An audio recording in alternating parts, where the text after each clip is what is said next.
To Goodbye, Old Highway 7. The old highway had a sound to it, a low, steady hum that felt almost human. People said you could hear your own thoughts better when you drove along Highway 7 because the world got quieter the farther you went. Fewer billboards, fewer towns, fewer reasons to rush anywhere. Eli hadn't driven this road in 10 years.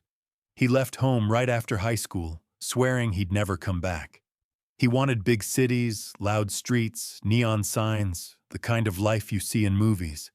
And for a while, he had it. The noise, the crowds, the feeling that you were always moving towards something bigger. But life has a way of circling back. Now he was 32, his truck older than he remembered, and the small cardboard box on the passenger seat felt heavier than it should have. Inside, his father's pocket knife, a faded photo of the three of them at the lake, and the letter that simply said, "Come home if you can. I'd like to see you. Dad." The letter arrived too late. Eli didn't know what he expected to feel when he reached town limits. There was no welcome sign anymore, just two broken posts where it used to stand. The old diner still leaned to the left. The gas station still had the same buzzing fluorescent light, and Main Street was even quieter than he remembered. The world had moved on. His town hadn't. He parked near the house he grew up in. The porch steps were soft from years of rain. The mailbox leaned a little, and the wind chimes his mother hung decades ago still whispered in the breeze. He stood there a long time before going inside. The house smelled like dust and old wood. On the kitchen table lay a half-finished crossword puzzle, a pair of reading glasses, and a mug with a ring of dried coffee at the bottom. His father had always started things and never finished them. Chores, stories, conversations. Eli touched the crossword gently, like it might collapse. He stayed there for days, cleaning, sorting, remembering. The neighbors brought casseroles, hugs, awkward jokes about how the prodigal son finally came back. He smiled politely, nodded, thanked them. Grief makes you accept kindness even when you don't know what to do with it. One evening, after the sun dropped behind the hills, Eli found himself walking along Highway 7, the one place he'd always gone when life confused him. The sky was purple, the kind of color that makes you think maybe the world is still trying its best.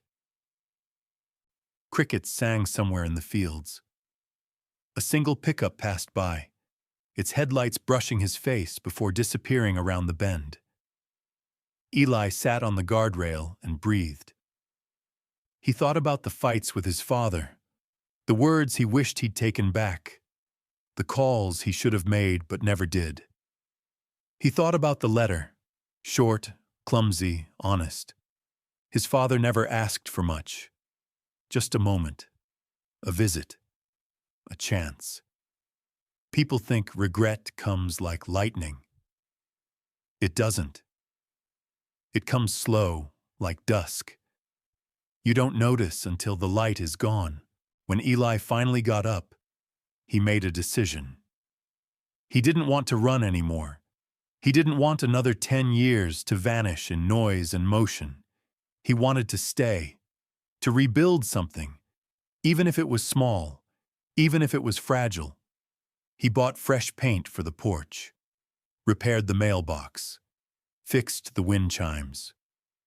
He cleaned the diner's windows until the owner joked about hiring him. He helped the old man at the gas station replace the broken sign. Life didn't suddenly become beautiful, but it became steady, and that was enough.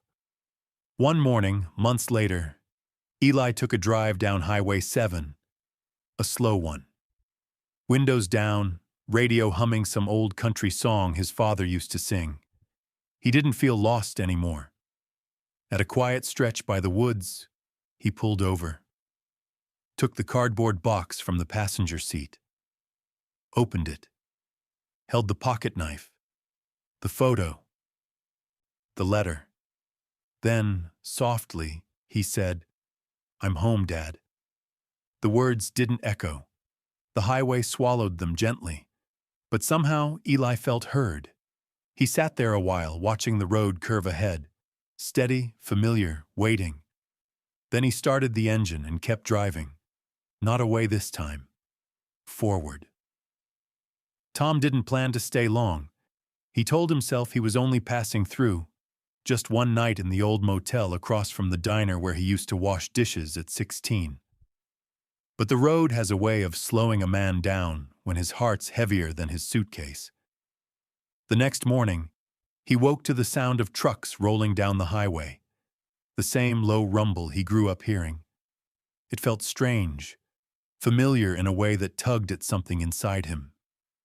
He sat on the edge of the bed, staring at the faded curtains, and thought, maybe leaving isn't the same thing as moving on. He crossed the parking lot, boots crunching on the gravel, and stepped into the diner. The bell above the door rang. Same tone, different decade. Martha was behind the counter, pouring coffee like she'd been there since the dawn of time. She squinted at him. "Tommy Reed? I'll be damned." He smiled. "Didn't expect anyone to remember?" "Oh, honey, in this town we remember two things. Who left and who came back." She poured him a cup without asking. The smell alone nearly brought tears to his eyes. Not because it was good, it wasn't, but because it was home. "So," she said, leaning on the counter, "you here for your dad's place? Bank's been asking." He sighed. "Yeah. Papers came last week." Martha nodded, softer now. He was a good man. Rough, but good. Tom didn't answer. He stared into his coffee, watching the surface shake from the passing trucks. He'd left this town because of his father, and now he'd come back because of him too. Life's funny that way. Circles inside circles. After breakfast, he drove to the house. The porch sagged a little more. The paint peeled in long, curling strips. But the oak tree out front still stood tall, branches reaching like arms toward the sky. He expected the silence inside. What he didn't expect was the envelope on the kitchen table, his name in shaky handwriting. He sat down, feeling a knot twist in his chest, and opened it. "Tom, you were always braver than you believed. I didn't know how to tell you that. I know why you left. I don't blame you. If you're reading this, I guess I didn't get the chance to say it in person. I'm proud of you. Dad." Tom let the letter fall onto the table. He lowered his head into his hands. For years he carried anger like a stone in his pocket. Heavy, familiar. Now it was gone, leaving only the tired ache beneath it. He spent the day walking through the empty rooms, peeling wallpaper, dusty shelves, memories lingering like ghosts. By evening, he took a chair out onto the porch and sat facing the old highway. Cars passed. The sun sank low. Crickets started up their nightly song. Tom breathed in the warm summer air and let it fill the spaces inside him that had stayed hollow for too long. Maybe he wouldn't stay. Maybe he would. But for the first time in years, the road didn't feel like an escape. It felt like a choice. And that was enough. Tom didn't expect the highway to feel this empty. He'd driven old Highway 7 1,000 times as a kid, back when his dad still kept the truck running and the world felt just a little bigger. But tonight, the road stretched out like a long, quiet memory that hadn't decided yet if it wanted to be remembered. The radio barely picked up anything. Just a low crackle, the kind that made him think of campfires behind his uncle's barn, where voices drifted in and out of the dark. He kept the window slightly open. The early summer air smelled of cut grass and someone else's barbecue drifting across the fields. He was heading home, or whatever was left of it. The letter had come 2 days ago. A short one. His father's neighbor had written it, not knowing what else to do. Your dad's health is getting worse. He keeps asking about you. No drama, no guilt, just a plain truth laid out like a stone on the table. Tom hadn't spoken to the old man in 6 years. As the miles rolled under him, he felt the familiar pull of memory, the kind that shows up late, uninvited, with its hands in its pockets, pretending it didn't come to hurt you. He passed the empty diner at mile marker 42, the one with the rusted neon sign shaped like a coffee cup. It flickered weakly, as if trying to decide whether it still had a purpose. He remembered eating pancakes there with his dad after fishing trips. Pancakes always too dry, syrup always too cold. But his dad liked the waitress, so they kept going. The past had a way of returning in small, oddly specific details. Half an hour later, the sun dipped low enough to paint the fields a deep, warm gold. A thin fog drifted along the edges of the highway. Tom slowed the truck, partly to see better, partly because he needed a minute to breathe. He pulled over near an old wooden fence, the same one he used to hop over as a teenager when he snuck out to watch meteor showers. Funny how the places you run from always wait for you. He stepped out of the truck. The air buzzed with crickets. The fog pressed softly against his legs. And for a moment, he felt something he hadn't felt in years. The quiet tug of belonging. Not home, but the outline of home.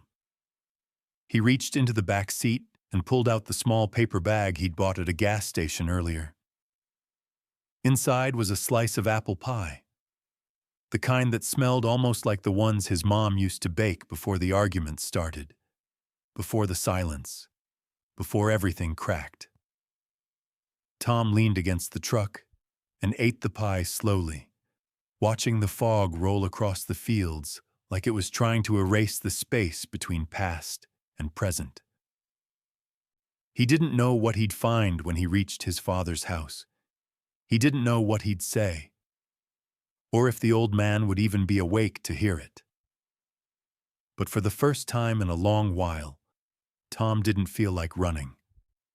He brushed the crumbs from his hands, took one more look at the fields glowing under the fading light, and whispered into the quiet, "All right, I'm coming home." He climbed back into the truck, turned the key, and the engine answered with a low, steady rumble. Old Highway 7 stretched out ahead of him, familiar, forgiving, and unbearably honest. He eased onto the road and drove toward the town that had never truly let him go. Tom had already decided to leave the town for good. He packed the last box into the trunk of his old Ford, shut it with a hollow thump, and looked one final time at the empty house behind him. The same house he had spent half his life trying to escape, and the other half trying to understand. He got into the car, turned the key, and the engine coughed awake. Only 5 minutes on the road, past the gas station, past the faded diner sign, and he'd be back on Highway 7, the road he once swore he'd never take again. He was almost at the turn when he saw it. A green sedan, parked crookedly on the shoulder. Hazard lights blinking in the fog. Tom slowed down. His chest tightened, the way it does when memory hits faster than thought. No, it couldn't be. But when he stepped out and walked closer, the world felt suddenly too quiet. It was her. Maya, the girl who vanished without warning 14 years ago. The girl he had loved in that loud, terrified, teenage way. The kind that either becomes your whole life or burns down everything in it. She stood there, leaning against the car, older, tired, her hair streaked with silver, But when she lifted her head, her eyes were exactly the same. "Tom?" Her voice cracked like old vinyl. He didn't answer right away. He just stood there, letting the years hit him all at once. "What happened?" he finally managed. "My car died," she said quietly. Then, after a long breath, "And I was hoping, I don't know, maybe I'd see someone who could help." The two of them stared at each other, the fog curling between them like something alive. "You left," Tom said. He didn't mean for it to sound like an accusation, but maybe it was. Maya lowered her gaze. "I know. I was young, scared. I thought leaving would fix me." A pause. "It didn't." Tom swallowed. Hard. All the versions of his life that never happened, the ones with her in them, suddenly felt real again. Close enough to touch. "You came back?" he asked, softer now. "Because of you," she said. "I heard your mom passed. I thought, maybe you'd need someone." For a moment he couldn't speak. The road hummed beneath their feet, a long, endless ribbon of chances taken and lost. Tom looked at the highway ahead, the one he thought would finally take him away from everything he couldn't face. Then he looked at Maya, and slowly, almost reluctantly, he smiled. "You know," he said, "this town has a way of breaking people, but maybe it's not done with us yet." Her lips trembled into a smile of her own, small, unsure, but real.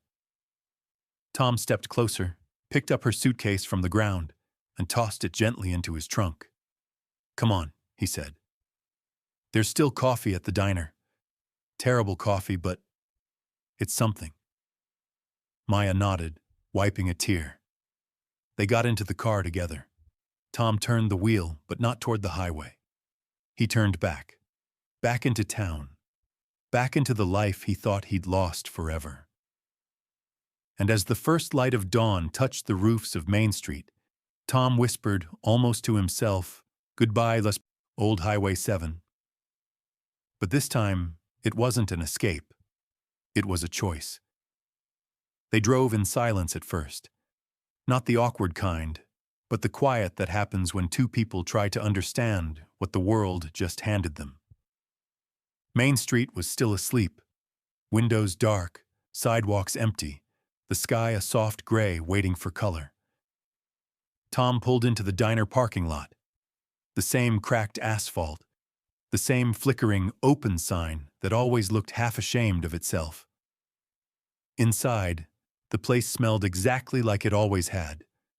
Burnt coffee, old leather booths, and a hint of syrup that never truly went away. Maya slid into the booth across from him, wrapping her hands around the warm mug like she was afraid it might vanish if she let go. "You ever think," she said quietly, "that maybe leaving wasn't the mistake, but staying away was?"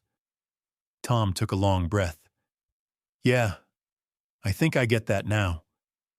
She looked up, and for the first time since they'd met on that foggy roadside, her eyes were steady. "I don't expect anything, Tom. Not explanations, not forgiveness. I just didn't want to disappear again without trying." He watched her fingers tremble against the mug. He remembered the girl she used to be. Reckless, bright, always halfway out the door, and he saw the woman in front of him. Tired, softer around the edges, but still carrying that spark she never knew she had. "You didn't disappear," Tom said. "Life just took us different ways. But you're here now. That counts for something." Maya let out a shaky laugh. "Maybe more than you think." Outside, the sky finally cracked open with morning light, turning the windows pale gold. The kind of light that made even this worn-down town look like it was offering a second chance.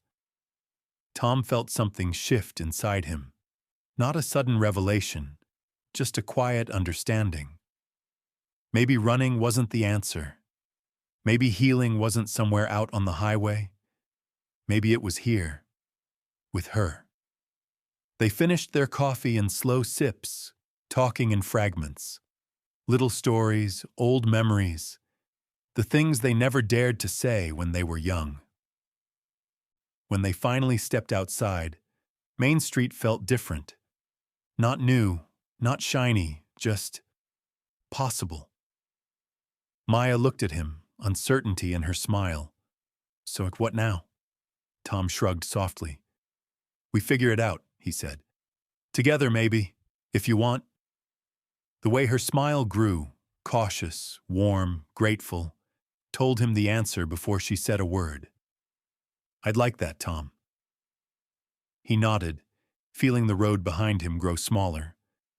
The old highway that once meant freedom now felt like a chapter closed. A necessary goodbye. As they walked down Main Street side by side, he whispered in his mind, not with regret, but with something close to peace. "Goodbye, old Highway 7. Thanks for letting me go. If this story touched you, stick around. Subscribe, hit the like button, and share the video with someone who might need a quiet reminder that second chances still exist. And if you want more stories about small towns, forgotten roads, and the people trying to find their way home, you're in the right place.